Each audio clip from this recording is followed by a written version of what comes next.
Good Saturday morning. Welcome to Hot Seat. I'm Scott Mitchell. My guest this morning is no stranger to this program, Jeff Dismukes, Oklahoma Department of Mental Health and Substance Abuse Services.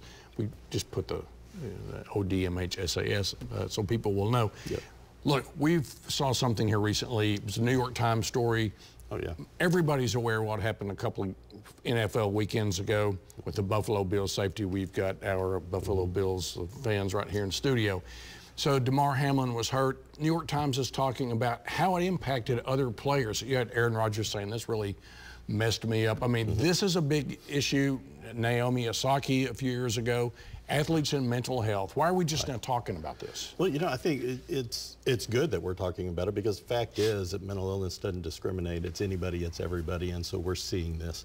And we're seeing the stressors and how that's playing out. These are all different situations. There's a lot going on in everybody's life right now.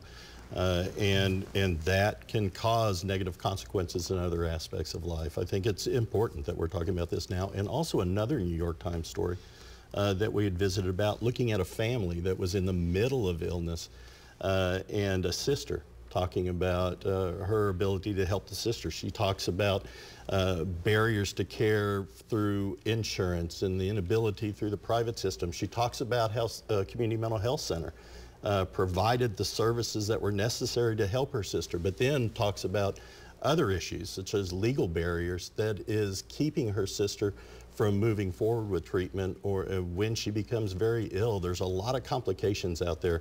These are complex issues, and it's going to take complex solutions to solve. But what I'm encouraged about is the fact that we're talking about this now. This is all an opportunity to really understand and talk about these issues and help people be well.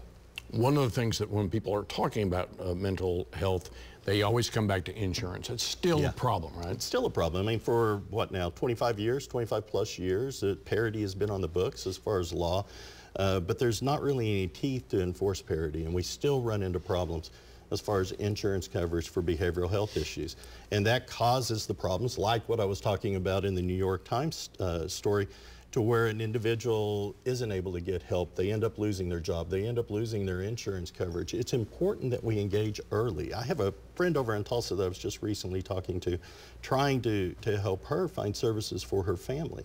And because of her insurance barriers and the lack of people that were on that plan and the restrictions onto what it would cover, she had her loved one waiting for 4 months before she was actually ever going to be able to get into an appointment. Now, fortunately, we have a great system in Oklahoma. We have a model for the system that the Department of Mental Health has put together. It's primarily an indigent care system and a safety net system, but we see so much more where we're able to get people in same day and really move through. But still, there are challenges and there's more that we need to do to really provide Oklahomans the care that they need.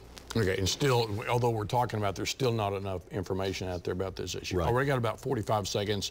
988 has gone into effect. How are we doing in Oklahoma? Actually, we're doing great in Oklahoma right now with 988. I saw something the other day. There were 5, 6 in the country as far as response times and answer rates on these calls.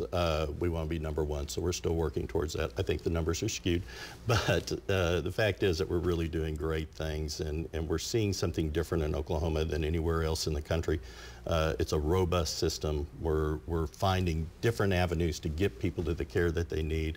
It's just a matter of continuing to talk about it and continuing to grow that system and learn from what we're doing. Okay, so top 10, we're getting there. Oh, we're absolutely top 10, and we're going for #1. It's good to see you, Jeff Dismukes. Nice to see you. Appreciate everything that you do. Thanks. See this again at news9.com/hearwhatcounts, and follow me on Twitter @MitchellTalks.